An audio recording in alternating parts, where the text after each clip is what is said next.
Hello everyone, I welcome you all on our YouTube channel The Language Expert, जिस पर grammar classes के अंतर्गत आज हम लेकर आए हैं सब्जेक्ट वर्ब एग्रीमेंट। तो देखिए, जैसा कि जो टाइटल है आज के टॉपिक का कि there are three words in this title. One is subject, verb an agreement. What does it mean कि एग्रीमेंट क्या है? समझौता। समझौता किस किस के बीच में? दो लोगों के बीच में, सब्जेक्ट और वर्ब। कि जब भी दो लोगों को साथ में रहना होता है, आपस में सहमति होनी चाहिए ना, कुछ समझौता होना चाहिए, कुछ टर्म्स एंड कंडीशंस होनी चाहिए, तभी वो रिलेशनशिप है जो दोनों के बीच की दैट कैन रन स्मूथली। अगर कोई एग्रीमेंट नहीं होगा तो कंडीशन क्या होगी? पौच हो जाएगी। कोई नियम कानून नहीं होगा तो साथ में रहना थोड़ा सा मुश्किल होगा। तो ये दोनों क्या है, साथ में रहते हैं सेंटेंस में, कि जो भी सेंटेंस होता है उसमें वर्ब जरूर होती है, बिना वर्ब का कोई सेंटेंस नहीं होता है। फिर वर्ब के बाद जो नेक्स्ट इंपॉर्टेंट चीज आती है सेंटेंस में, वो होता है सब्जेक्ट। तो जो भी सेंटेंस है कि जिसमें ये दोनों चीज हैं, वर्ब भी है और सब्जेक्ट भी है, तो ये दोनों साथ में कैसे रहेंगे? एक एग्रीमेंट होना चाहिए। और वही एग्रीमेंट हमें देखना है कि उस एग्रीमेंट की क्या क्या टर्म्स एंड कंडीशंस होती हैं कि जब सब्जेक्ट और वर्ब एक सेंटेंस में एक साथ लिखे जाए। तो जो पहला बहुत बेसिक सा रूल है या बेसिक जो टर्म है, ये जो कंडीशन है इनके बीच की, कि जो सब्जेक्ट है अगर ये सिंगुलर है तो वर्ब भी क्या होनी चाहिए? सिंगुलर होनी चाहिए, पहली चीज। दूसरी चीज कि अगर सब्जेक्ट प्लूरल हो जाए तो वर्ब भी कैसी होनी चाहिए? प्लूरल ही होगी, सिंगुलर नहीं होगा। ठीक है, ये पूरी इंग्लिश जो ग्रामर है उसमें आपको दिमाग में रखना है, या जो पूरी ग्रामर पढ़ते टाइम आपको ये कॉन्सेप्ट दिमाग में रखना है कि singular subject singular verb, plural subject plural verb. अब जो ये सब्जेक्ट होता है ना, क्या हो सकता है सब्जेक्ट? आमतौर पे जनरली दो चीजें ही सब्जेक्ट होती हैं, या तो कोई नाउन और या फिर कोई प्रोनाउन। बाकी भी कुछ कभी कभी हो सकती हैं, वर्ब की कुछ स्पेशल फॉर्म होती हैं जिनको सब्जेक्ट के रूप में यूज किया जा सकता है, वो जब हम वर्ब पढ़ेंगे तब डिस्कस करेंगे। फिलहाल सब्जेक्ट कौन कौन हो सकता है? नाउन या प्रोनाउन। तो नाउन का नंबर हमने अभी लास्ट वीडियो में पढ़ा हुआ था कि कब नाउन सिंगुलर होती है, कब नाउन प्लूरल होती है। अगर आपने ये वीडियो अभी तक नहीं देखा है तो डिस्क्रिप्शन में लिंक दी हुई है ग्रामर क्लासेस की, उस लिंक के थ्रू आप वो नाउन वाला जो चैप्टर है जिसमें नंबर को लेकर डील किया गया है वो देख के आ सकते हैं। तो आपको बिल्कुल समझ में आ जाएगा आराम से कि कब नाउन सिंगुलर होती है, कब नाउन प्लूरल होती है। दूसरा सवाल आता है प्रोनाउन के बारे में, कि प्रोनाउन में कौन कौन सिंगुलर है, कौन प्लूरल है। तो देखिए, प्रोनाउन जो पर्सनल प्रोनाउन है तीन प्रकार के होते हैं, first person, second person, third person. ठीक है, तो फर्स्ट पर्सन में आई और we, second person you, third person he, she, it और दे। तो देखिए, फर्स्ट पर्सन में कौन कौन है?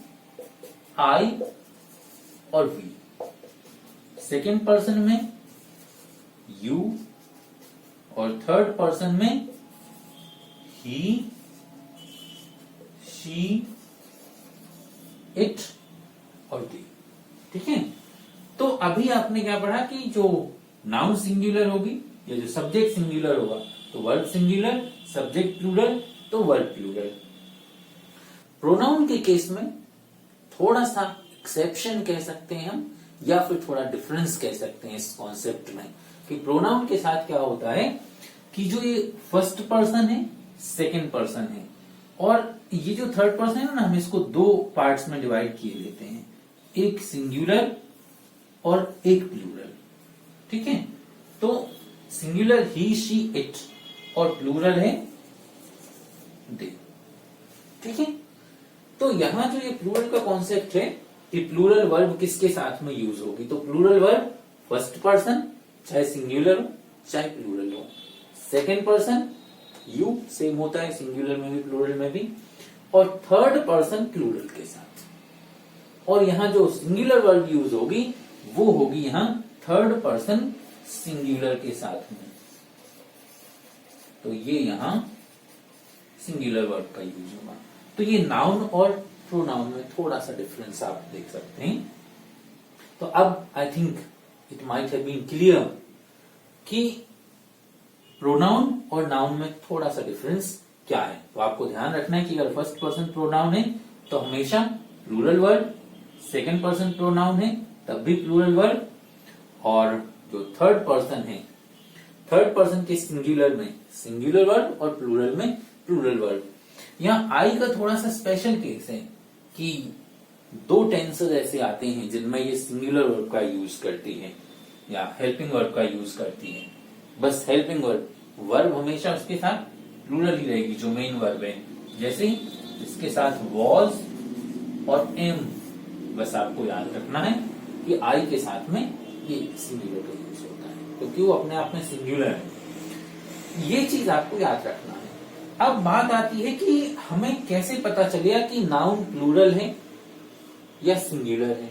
तो एक बेसिक सा रूल है जो सबसे ज्यादा यूज होता है कि अगर जो सिंगुलर नाउन है तो ये सिंगुलर नाउन, इसमें एस, ईएस या आईईएस जोड़ दें तो नाउन बन जाती है प्लूरल। ठीक है, तो ये नाउन प्लूरल कैसे बनती है कि सिंगुलर नाउन में अगर एस, ईएस या आईईएस जोड़ दें, ये कल के वीडियो में आपने देखा होगा, तो वर्ब प्लूरल नाउन प्लूरल बन जाती है। और अगर वर्ब ओरिजिनली क्या होती है, प्लूरल फॉर्म में रहती है, तो अगर ये जो प्लूरल वर्ब है, प्लूरल वर्ब, अगर इसमें एस, ईएस या आईईएस जोड़ दें तब फिर जो वर्ब है वो बन जाती है सिंगुलर। ठीक है, ये वर्ब के चेंज करने का, यानी सिंगुलर से प्लूरल कब चेंज होगी।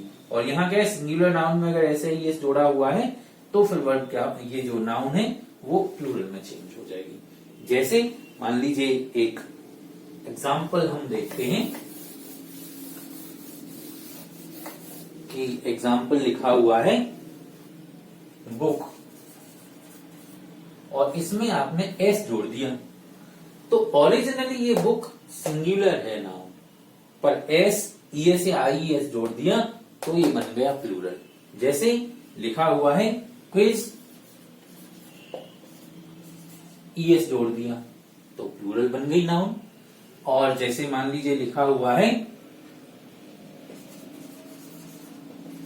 बॉडी, और बॉडी में क्या किया, वाई हटा के आईएस जोड़ दिया, तो ये सब के सब ये क्या है, प्लूरल नाउन है।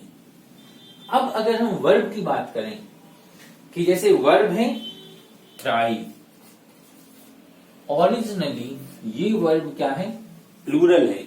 देखिए ध्यान रखिएगा, ये नाउन है ये, और अब हम ये बात कर रहे हैं यहां वर्ब की।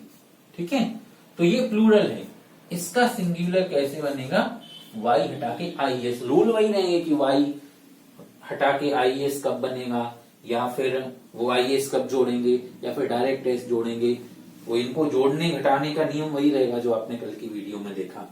बस बेसिक चेंज हो जाएगा कि वर्ब में अगर जोड़ेंगे तो वो सिंगुलर हो जाएगा, और नाउन में जोड़ेंगे तो प्लूरल हो जाएगी। तो ऐसे क्राई से गो है, सिंगुलर है, सॉरी ये प्लूरल है, इसमें ये जोड़ दिया तो सिंगुलर बन गई। ठीक है, जैसे ईट है, अभी वर्ब प्लूरल है, एस जोड़ दिया तो सिंगुलर बन गई। तो इस तरीके से आपको ये चीज याद रखना है कि कब नाउन सिंगुलर बनती है, कब नाउन प्लूरल बनती है, और ये कंडीशन आपको याद रखना है, ये और एक ये वाली। अब हम नेक्स्ट चीज पे चलते हैं। ये पूरा बेसिक है ये सब्जेक्ट वर्ब एग्रीमेंट का। अब हमें वही कंडीशंस देखने की कब कब एक नाउन सिंगुलर हो सकती है या जो सब्जेक्ट है सिंगुलर हो सकता है, और कब कब एक जो सब्जेक्ट है वो प्लूरल हो सकता है। बस पूरे चैप्टर में यही है, पूरे लेक्चर में यही बताया जाएगा। तो वही कंडीशंस मेन है कि आप वो कंडीशंस याद रख पाए, समझ पाए कि कौन सी कंडीशन में सब्जेक्ट प्लूरल माना जाता है या होता है, और कौन सी कंडीशन में सब्जेक्ट सिंगुलर माना जाता है। ठीक है, तो द वेरी फर्स्ट वन, या इसको दूसरा नियम बोल सकते हैं कि अगर दो सिंगुलर नाउन है, ठीक है, क्या है, दो ये सिंगुलर नाउन है और एक और सिंगुलर नाउन है, और इन दोनों को क्या किया जाए, एंड से जोड़ दिया जाए। ठीक है, तो ये बन जाता है प्लूरल। अभी हमने यही तो पढ़ा था कल कि सिंगुलर क्या कहलाता है, प्लूरल क्या कहलाता है। सिंगुलर मतलब एक, प्लूरल मतलब एक से ज्यादा। तो एंड है एक और एक, दो हो गए। जैसे लिखा है कि राम गोज टू स्कूल और श्याम गोज टू स्कूल। ठीक है, अब देखिए यहां हमने अभी जो पहला नियम पढ़ के आए थे, राम सिंगुलर नाउन है तो इसके साथ में ये गो, और गो के साथ में ईएस इसीलिए जोड़ा है कि सिंगुलर नाउन, ये singular subject, singular verb. Shyam singular subject, ये सिंगुलर वर्ब। ठीक है, तो सिंगुलर वाला। अब क्या हुआ अगर ये दोनों एंड से जोड़ दें हम, जैसे राम एंड श्याम, ये जुड़ गए एंड से, तो एक और एक मिलके दो हो गई। तो ये जो सब्जेक्ट है अब ये प्लूरल हो गया, और अब प्लूरल हुआ तो वर्ब भी हमें क्या चाहिए, प्लूरल चाहिए। तो ये गो, अब इसमें ऐसे यस नहीं जोड़ेंगे, तो गो टू स्कूल। ठीक है, अब आपके एग्जाम में क्या हो सकता है कि मतलब ये पढ़ क्यों रहे हैं, कैसा सवाल पूछा जाएगा, तो वो कहां है, मैं ये 3 मिटा देता हूं, ये जो एग्जाम्पल लिखे हुए हैं। तो एग्जाम में आपके कैसे पूछा जा सकता है, देखिए जैसे लिखा हो कि Rohan and Mohan comes to my home every Sunday। ठीक है, और आपसे पूछा गया कि सेंटेंस सही है या गलत है।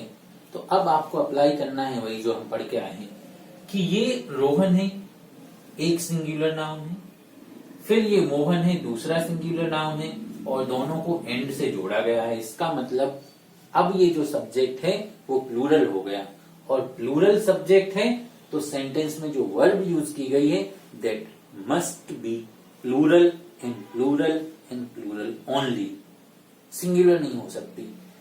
तो हम वर्ब चेक करेंगे सिंगुलर है कि प्लूरल है। देखिए कम में एस जोड़ दिया तो भाई वर्ब में एस जोड़ दिया। अब ये भी याद रखना है कि वर्ब में एस जोड़ते हैं तो प्लूरल नहीं सिंगुलर बन जाती है। तो अभी ये सिंगुलर है इसलिए ये गलत है, और इसकी जगह क्या होना चाहिए था, कम होना चाहिए था। ठीक है, तो इस तरीके से एग्जाम में क्वेश्चन पूछे जा सकते हैं।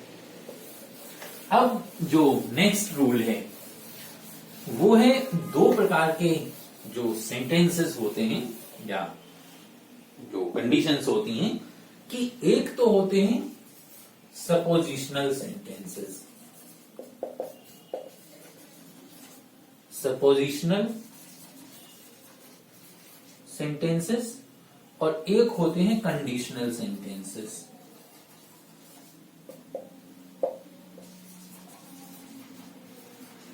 ये कंडीशनल सेंटेंसेस क्या कहलाते हैं, जब हम टेंस पढ़ रहे थे, वॉइस पढ़ रहे थे, तब भी हमने इसकी बात की थी कि ऐसे कौन कौन से शब्द होते हैं जो किसी कंडीशन को इंडिकेट करते हैं। यानी कंडीशनल सेंटेंस जो किसी कंडीशन को बताते हैं, जो किसी शर्त को बताते हैं।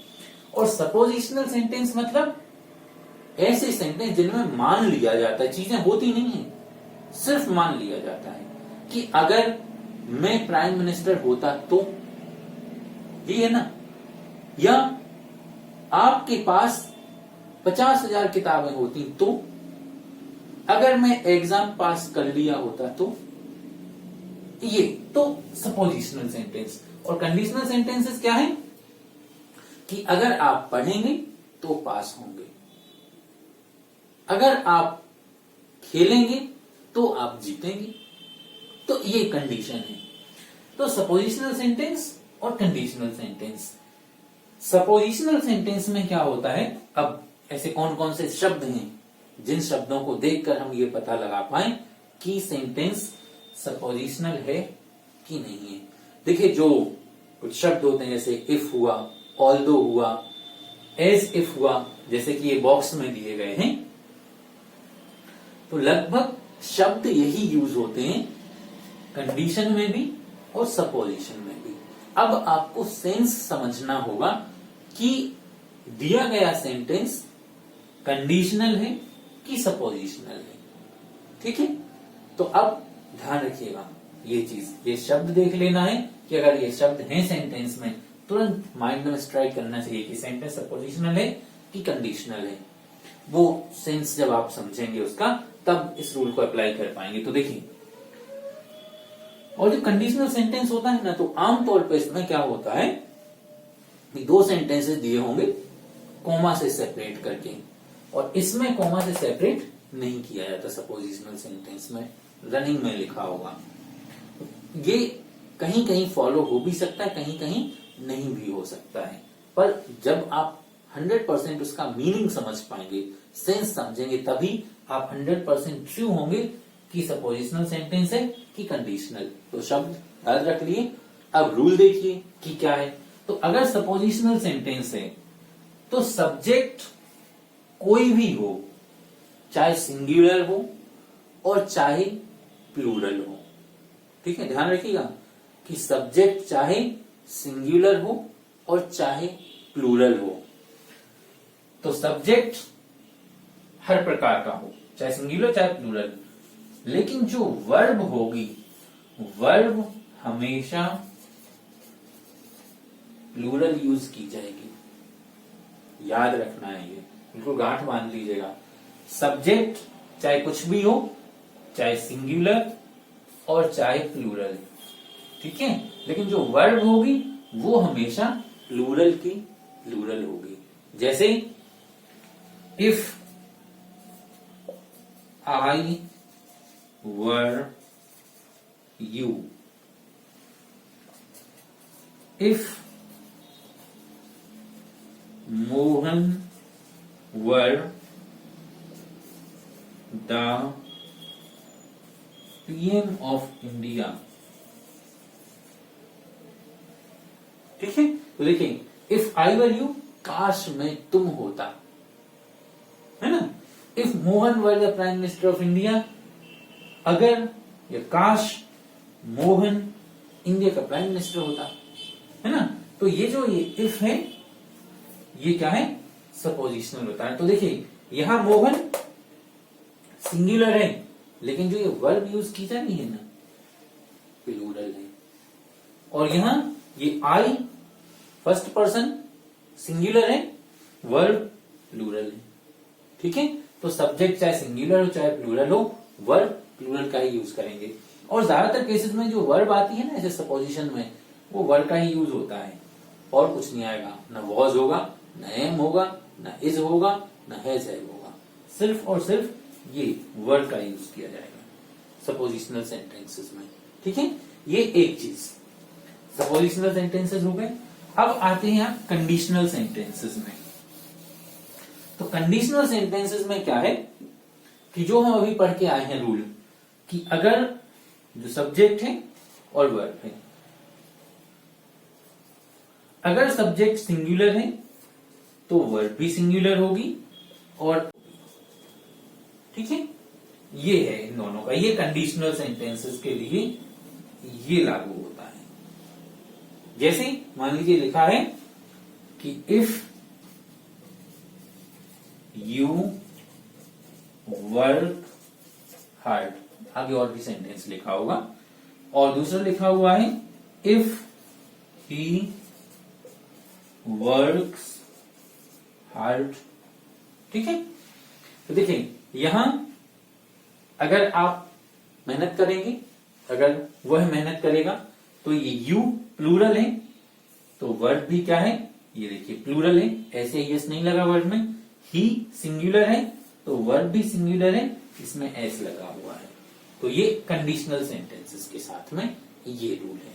ठीक है, तो ये हुआ ये दो प्रकार के सेंटेंस, सपोजिशनल और कंडीशनल। अब नेक्स्ट रूल, चौथा पांचवा नंबर जो भी हो देख लीजिएगा। दो नाउन है, सिंगुलर नाउन है, तो एक सिंगुलर नाउन, फिर एंड है और एक दूसरी सिंगुलर नाउन। ठीक है, अब अगर ये सिंगुलर नाउन है दोनों की दोनों, अगर सिर्फ इतना होगा तब तो ये अभी अभी हम पढ़ के आए कि प्लूरल बन जाएगा वो सब्जेक्ट। अगर पहली नाउन के साथ में यहां पे या तो आर्टिकल का यूज किया गया हो और या फिर पजेसिव एडजेक्टिव का यूज किया गया हो। पजेसिव एडजेक्टिव भी हमने पढ़े हुए हैं, जैसे my, our, his, her, your, their, ये पजेसिव एडजेक्टिव है। तो अगर पहली नाउन के साथ में आर्टिकल का यूज या फिर पजेसिव एडजेक्टिव का यूज किया गया है, ठीक है, तब ये जो सब्जेक्ट होगा, ये सब्जेक्ट होगा सिंगुलर सब्जेक्ट। तो वर्ब फिर सिंगुलर हो जाएगी, जो बेसिक हमने पढ़ा हुआ है। और अगर ये सिंगुलर नाउन है, फिर एंड है और एक और सिंगुलर नाउन है, और ये जो चीज है ना, ये आर्टिकल या पजेसिव, ये यहां भी जुड़ा हुआ है और यहां भी जुड़ा हुआ है, यानी दोनों नाउन के साथ जुड़ा हुआ है। ठीक है, तब फिर क्या होगा, फिर ये जो सब्जेक्ट होगा, देखिए ये मैं एपी लिखे देता हूं इसको, आर्टिकल और पजेसिव एडजेक्टिव यहां भी जुड़ा हुआ है और यहां भी जुड़ा हुआ है। तब ये जो सब्जेक्ट बनेगा, ये सब्जेक्ट बन जाएगा प्लूरल। तो प्लूरल सब्जेक्ट तो फिर प्लूरल वर्ब। ये ध्यान में रखना है कि जितनी बार ये आर्टिकल और पजेसिव यूज किया गया है, यहां पे एक बार यूज किया गया तो फिर सिंगुलर हो गया, और अगर दो बार यूज किया गया तो एक और एक मिलके दो हो गए तो प्लूरल है। ठीक है, अब जैसे एक एग्जांपल लिखा हुआ हो कि N engineer and doctor comes to me। ठीक है, अब देखिए ये एक सिंगुलर नाउन है इंजीनियर, और ये भी एक सिंगुलर नाउन है डॉक्टर। आर्टिकल ये एन सिर्फ एक के साथ जुड़ा हुआ है, यानी पहली नाउन के साथ जुड़ा हुआ है। तो इसका मतलब ये सिंगुलर एंड सिंगुलर नाउन, तो ये है सिंगुलर सब्जेक्ट। ठीक है, इसीलिए हमने यहां पे सिंगुलर वर्ब का यूज किया हुआ है। अब अगर यही सेंटेंस क्या हो जाए, an engineer and a doctor come to me. ठीक है, सेंटेंस आगे भी हो सकता है। तो अब देखिए ये इंजीनियर, आ डॉक्टर, ये है एन और ये ए, दो बार आर्टिकल का यूज है, तो इसका मतलब ये सब्जेक्ट प्लूरल हो गया। क्यों हो गया, क्योंकि जब एक बार आर्टिकल का यूज किया गया तो इसका ये मतलब है कि व्यक्ति एक है, उसके पेशे दो हैं, दो प्रोफेशन से जुड़ा हुआ है। तो ये क्या बताता है कि व्यक्ति सेम है, प्रोफेशन उसके दो हैं। वही सेम व्यक्ति इंजीनियर भी है और वही सेम व्यक्ति डॉक्टर भी है। इसलिए ये आर्टिकल ये बताता है, इसलिए इसके साथ में सिंगुलर वर्ब का यूज करते हैं। और यहाँ क्या है, जब अलग अलग बार आर्टिकल का यूज किया गया है तो ये यह बताता है कि अलग अलग दो व्यक्ति हैं, उनमें से एक इंजीनियर है और एक डॉक्टर है। तो दो व्यक्ति हो गए तो फिर प्लूरल सब्जेक्ट हो गया, और प्लूरल सब्जेक्ट है तो फिर प्लूरल वर्ब हो गई। ठीक है, तो ये आपको ये 4 या 5 जो भी रूल अभी हमने पढ़े हुए हैं इनको ध्यान में रखिए, एनालाइज करिए, प्रैक्टिस करिए, और नेक्स्ट वीडियो फिर से सेम टॉपिक पे आएगी। उसके लिए चैनल सब्सक्राइब करें, शेयर करें, लाइक करें, कमेंट करें, ताकि जो भी आपके डाउट हो कमेंट बॉक्स में हमें पता चल सके, तो हम आपके डाउट दूर कर सकें। और जब भी नई वीडियो आए तो वो नई वीडियो का नोटिफिकेशन आपके पास पहुंच सके। Thank you so much for watching this video.